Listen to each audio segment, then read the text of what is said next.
Hey everyone, thought I would do a quick video of making some cheddar and courgette muffins.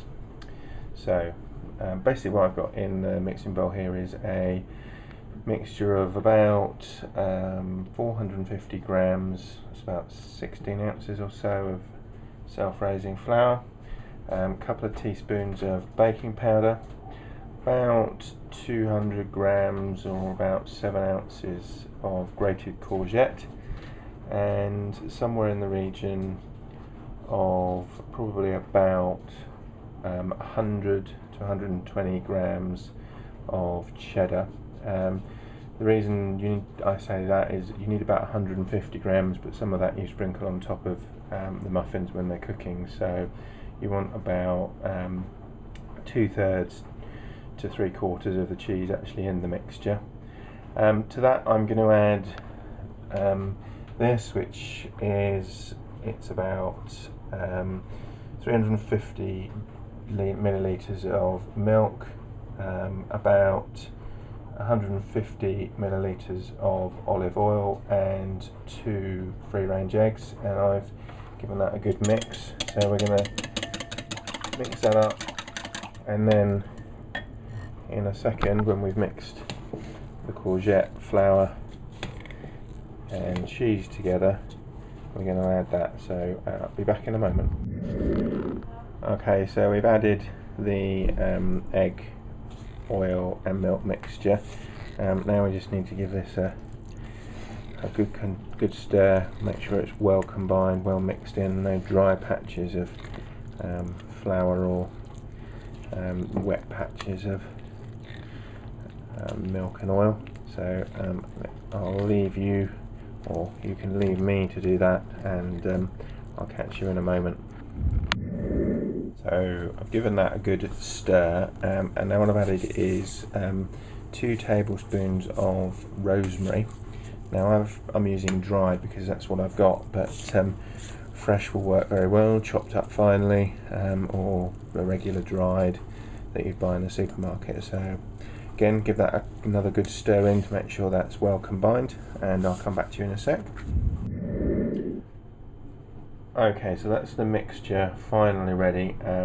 What I've done is I've got some of these silicone muffin trays. They work quite well for this, and I've just lined them with a very light spreading of a bit more olive oil, and that's just basically to stop the mixture sticking to the sides of the silicone trays. And then basically we get a ladle, and it works out at about 1 ladle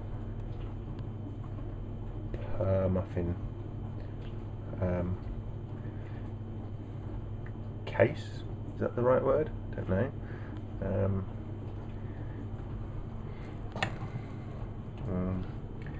And just keep ladling it out. So I will put the camera down so I can concentrate on this, and I'll catch you back in a sec. Okay, so they're ready to go in the oven. Now I've already preheated the oven. Probably should have said that at the start. My oven's a fan oven, so I'm doing it about 160 degrees centigrade, but if you've got a regular oven, you want to bump that up a little bit to around about 180, and it's about 350 Fahrenheit or gas mark 4.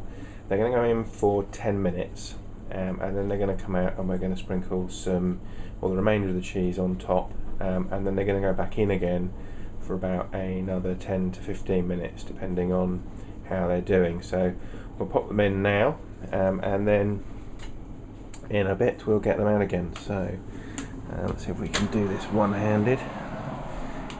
Some kind of system. So fan oven, so it doesn't really matter where they go, but I'll put them on the top shelf there. Shut the door, and we'll be back in 10 minutes. Okay, so that's been about 10 minutes in the oven. What we're going to do, once the camera steams up from the heat,